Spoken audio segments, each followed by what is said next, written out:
ladies and gentlemen, good evening and welcome to the Waterstone Election 2020 podcast. I'm your host, editor of the daily blog, Martyn Bradbury, and with me in the studio is libertarian political commentator and staff columnist, Damien Grant, and our special guest this week is former leader of the National Party until October the 18th, Simon Bridges. Well, we are now 18 days away until the 2020 election, and it's been another week of political shenanigans. Labour decided re-establishing blasphemy and heresy laws was where they wanted to spend political capital. National scored 29% in TV3's poll, but if Paul Goldsmith did the numbers, it could be 8 billion worse than that. That's a very clever joke. It's a very, very clever joke. That's very clever. ACT continued to defy political gravity. The Greens are suddenly the motivating reason national voters will vote Labour. Rubbish. And New Zealand First's poll ratings have become the negative interest rate of the 2020 election. That's another very clever joke. That's another very clever joke. Simon, your favourite moments of last week's campaign was? Their favourite moments? Probably the debate. Yes. Yeah, I think it gave us a little momentum, a little life on the national side, and as we've seen between those polls, I know there's different methodologies and so on and level, but maybe it was worth 3 or 4%. So that is something. Judith did very, very well, didn't she? And I was wondering as I was watching it, because it didn't seem to have the panache and the speed that I was expecting. If you had been in those debates, Simon, if you had been in there, where would you have actually drilled in your major argument against Labour? I think we would have held them to their record. I mean, Judith did do that in fairness. I think what was interesting, though, in comparison, and maybe it's a male-female thing, but I think what was interesting in comparison to debates we've seen in the past, it seemed to me that the other leaders, whether it was John Key or David Cunliffe, they tried to have a few zingers going, and I don't think either of these two did. I mean, I don't think it was an amazing debate, but I think the pundits were right. Judith did win it. Yes. I'd expect them to be up on their game a bit this week with the News Hub one. I'd expect them both to be a bit better prepared, to feel like actually, we've done one where Jacinda's got no excuses. Right. Pander a bit for this one. I expect it to be a more lively, zinger-full debate. Yes. Damien, your favourite moment of the last week's debate, last week's campaign? I thought it was David Seymour and his joke about in defence of my constituent. At the ASB Finance, Yes. that was gold. That was so beautiful. That was very funny. He did very well at that debate, didn't he? He did. He is on fire. Let's get into it. Labour, TV3 had them at 50%, TVNZ had them at 47%. Simon, the walkabouts that can't be starker. People scream to Jacinda across the road, "Thank you for saving our lives, Prime Minister." Compare that to Judith's walkabouts, where the voters look medicated or frightened or both. 3 weeks to go. Jacinda Ardern will be the Prime Minister, won't she? Look, you clearly weren't at the Nelson Greytower meeting. Simon is right. Both people there were very pleased to see Judith. Very, very excited. Both of them. Look, I would actually put it differently. I would say the Labour campaign is entirely lacklustre, but actually, at the moment, that's their smart strategy. They're not doing much, they're putting out a bit of motherhood and apple pie today. What was it, dental policy or some such? And the latest poll has them at 47%, which supposedly means they'd need Greens. I've never seen a party on 47% that hasn't actually basically near or near about have the ability to govern alone. So they're following this very safe, boring, Jacinda mania strategy.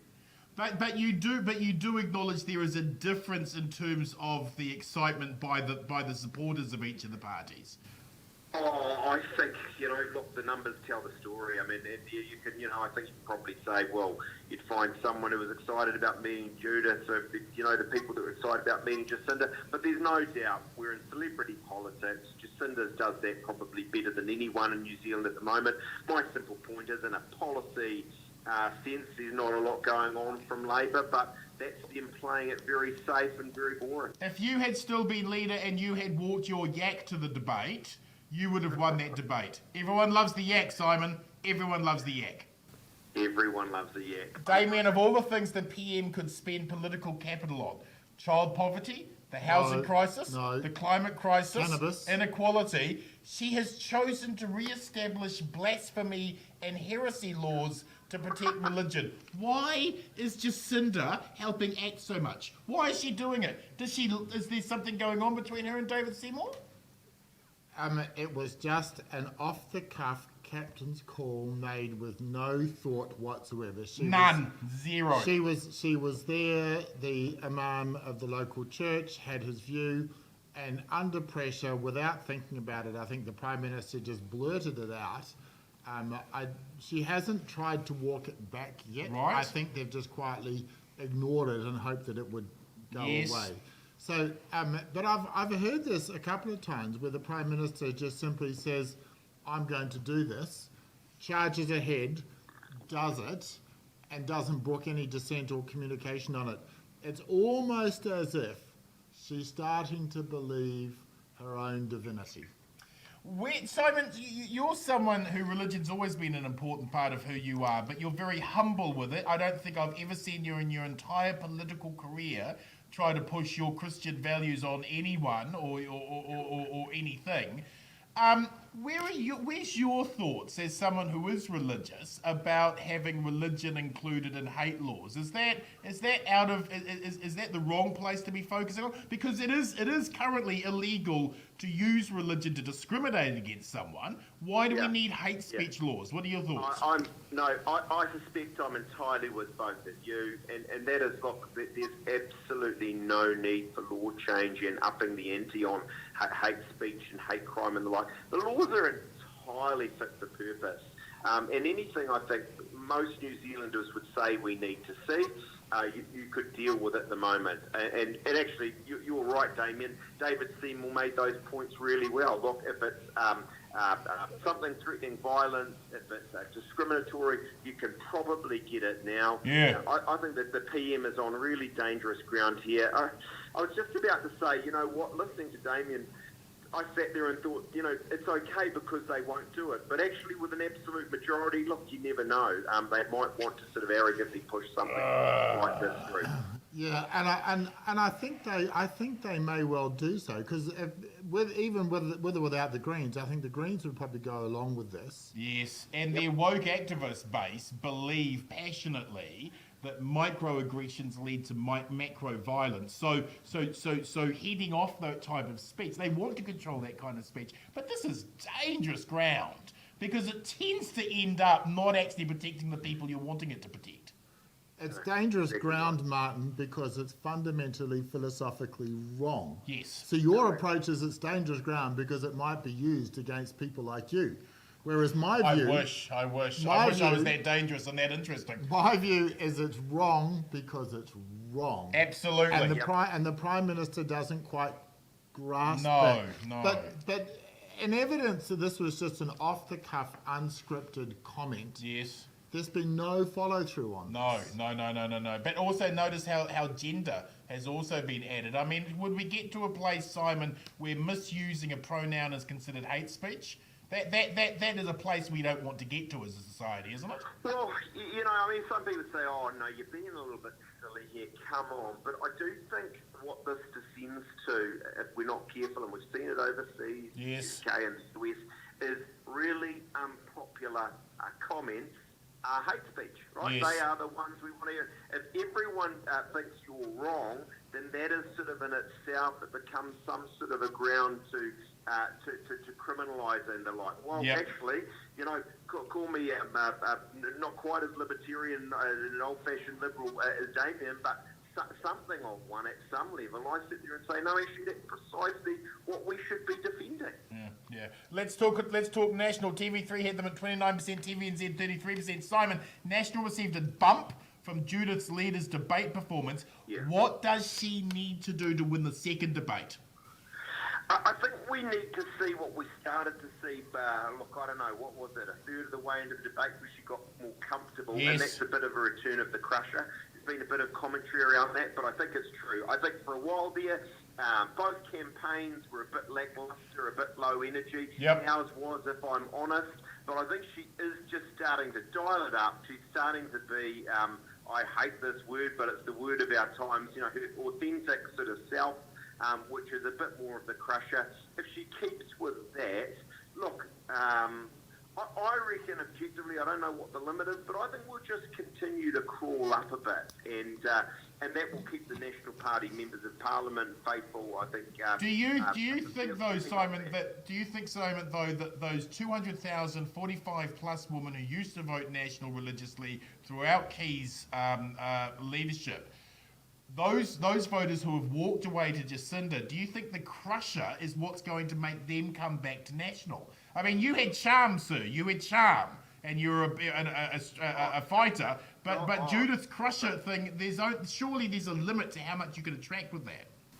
I would distinguish between polls and momentum. Yes. So there's no doubt. Look, the polls have got it going Labor's way and possibly Labor Greens, but Labor's way. I'm simply making the point. Look, actually, if you look at the tax cuts, the debate. Some of these things, we've got a bit of wind in our sails. Yep. I think it can continue. Now, the 64 million, or in Goldsmith's terms, $64 billion question is, look, how much can that move us? And at the moment, we've got, what is it, a 14-point gap? That's a big way. Look, That's pretty huge. Damien and answer your question, I think the one thing that is going to shift those National Party voters back, those 200,000 women voters you talked about, is a perception of competence. Okay, has Paul Goldsmith punctured that economic competence? He didn't puncture it, but he certainly damaged it. It was an incredibly unfortunate own goal. But even notwithstanding that, I think there is just a general sense that Judith Collins leads a more competent team than the Prime Minister does. And this is why I'm saying when it comes into the voting booth, some of those 400,000 former National Party voters who are telling pollsters they're going to vote Labour, it's that competence thing. Will they trust Paul Goldsmith and his numbers? Yeah, I think they will. Oh, well, that's okay, delusional. Greens, TV3, 6.5, TVNZ, 7%. Simon, the suggestion and stuff today is that National voters fear a Labour Green government more than they fear a Labour government and will strategically party vote Labour to give them a majority that blocks the Greens from influence. Do you know any National voters with the sophistication for that kind of tactical voting? I don't know any. Have you heard of Epsom? That is hard.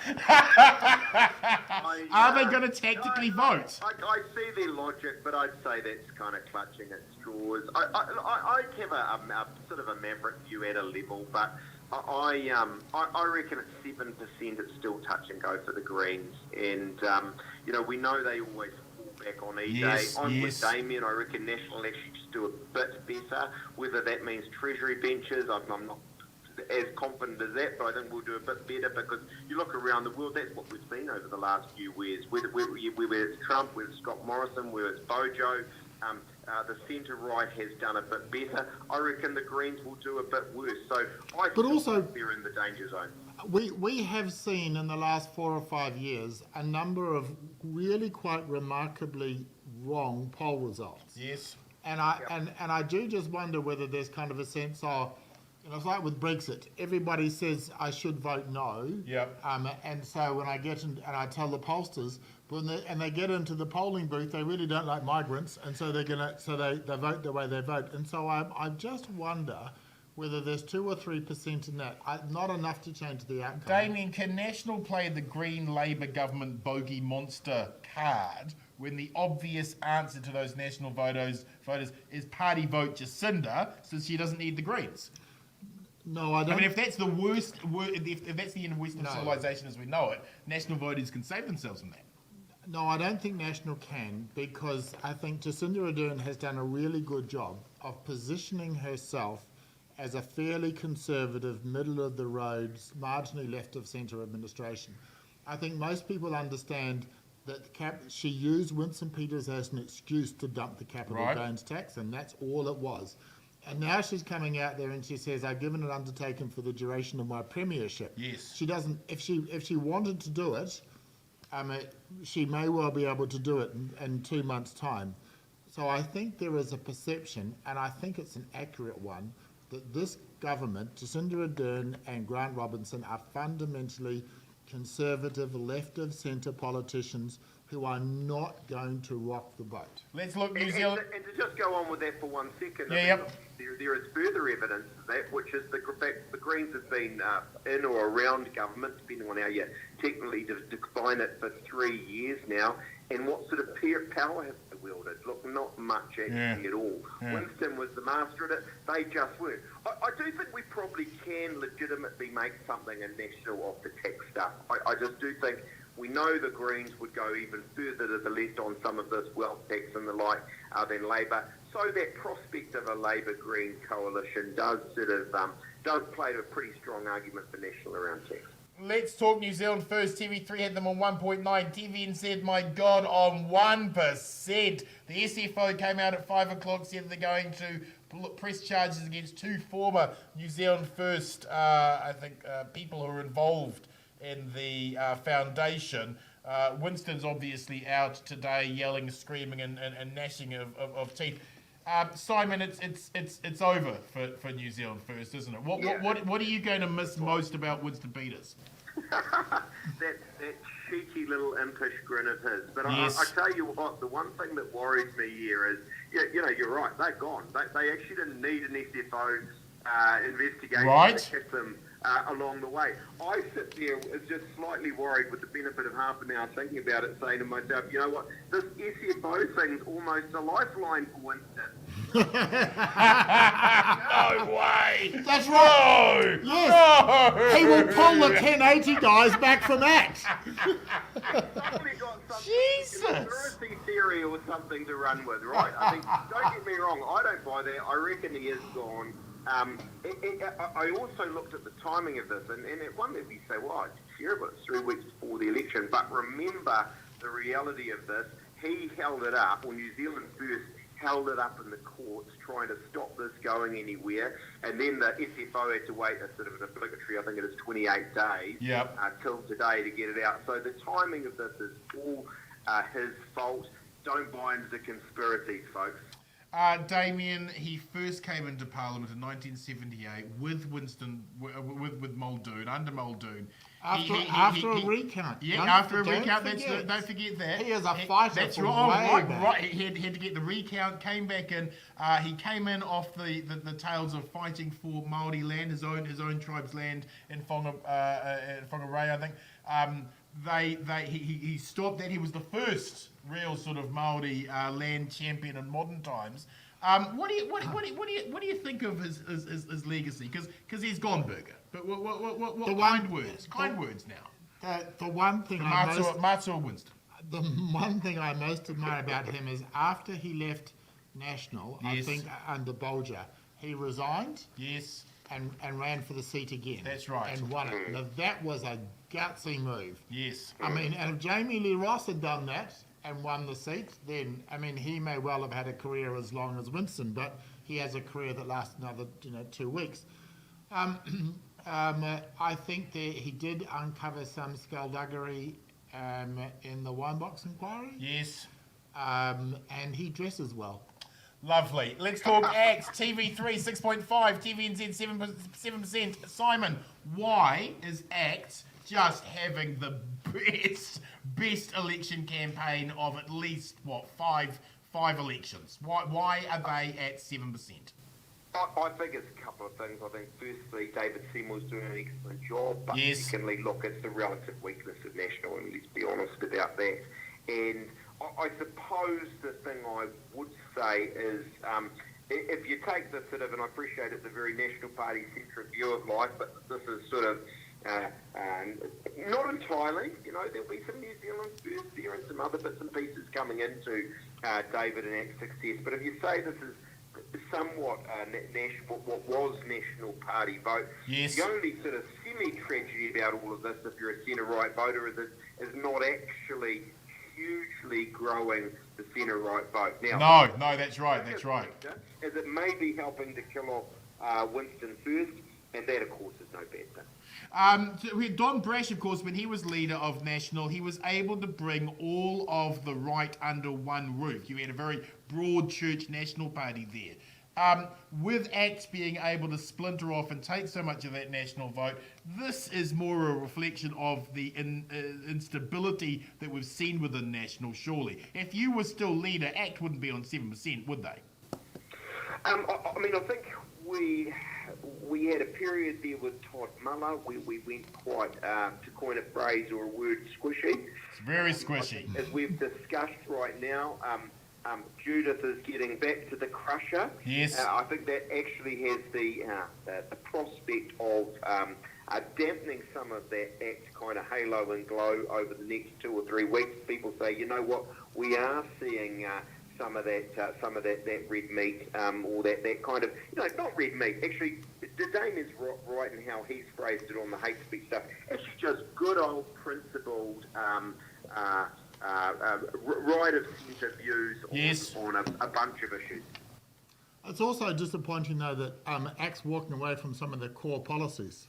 Oh, well, and let's talk about some of those core, like lowering the minimum wage. That was a core policy, but ACT's walked away from it, Damien. Well, no, I mean, that's not the only policy that we've walked away from. You've also walked away, sadly, of charging students the interest from their free student loan days. See, right-wing crazy stuff like that's got no place in the modern-day ACT Party. There's even more. I mean, our policy of selling the Catlins to China to reduce debt, that's been jettisoned. The right of individuals to own cannons has also gone. Organ harvesting is now absolutely forbidden. See, I can't even tell if these are jokes. These may well actually be policies, Simon. They may well be policies. Sex trafficking also no longer permitted, and heroin also to remain illegal. Surely for the greatest asset ACT have got right now is David is doing really well on those panel TV debates. He is. And he's going to hold his own, isn't he? Yes, he is. And so realistically, 7, 8, Lordy Lord, 10%? Is 10% out of the question? Yeah, but in one sense it doesn't actually matter, right? So in this election, we are looking almost certainly at a continuation of this Labor government. Yes. The real challenge for ACT... is how National and ACT work together after the election. No, the real challenge for ACT, and in some ways I would be happier if ACT came in at like 3 to 5%. Well, we all would. Because the ACT tends to poll better when it doesn't look like National's going to be in government. Right. The challenge for ACT is they come in there with 8 or 9 MPs, and corralling that's going to be hard, yes. right? So Seymour been very effective for 6 years as a one-man band. He's suddenly going to have 8, 9 MPs to manage. Brooke doesn't stay silent. She was calling, what was it?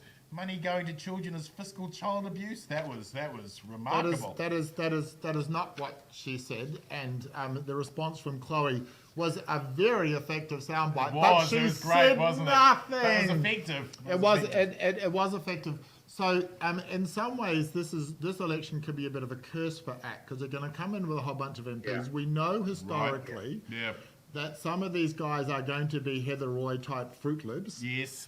And National will crush them over 3 years. And so, because what Seymour really wants is he wants to be in a position to influence the next national government in 2023. And so, a lower result now with a better team would probably be better. Maybe a new leader in National, that might help. Final word, Simon. Predictions for the week ahead, please, sir. Look. I think a closer debate, a more fiery debate, where at 1 or 2 points Jacinda not loses it, but shows there's more than kindness to Jacinda Ardern. Damien, predictions for the week ahead? No more $4 billion holes from Paul Goldsmith. Yeah, that's true. My prediction, tomorrow night, 6:30 to 7:30, AUSA cannabis debate referendum, which I will be hosting and live streaming on the Daily Blog and on AUSA. It should breach many, many, many broadcasting laws. Thank you so much, Simon. We'll talk to you soon. Hey, thanks, guys. You're right.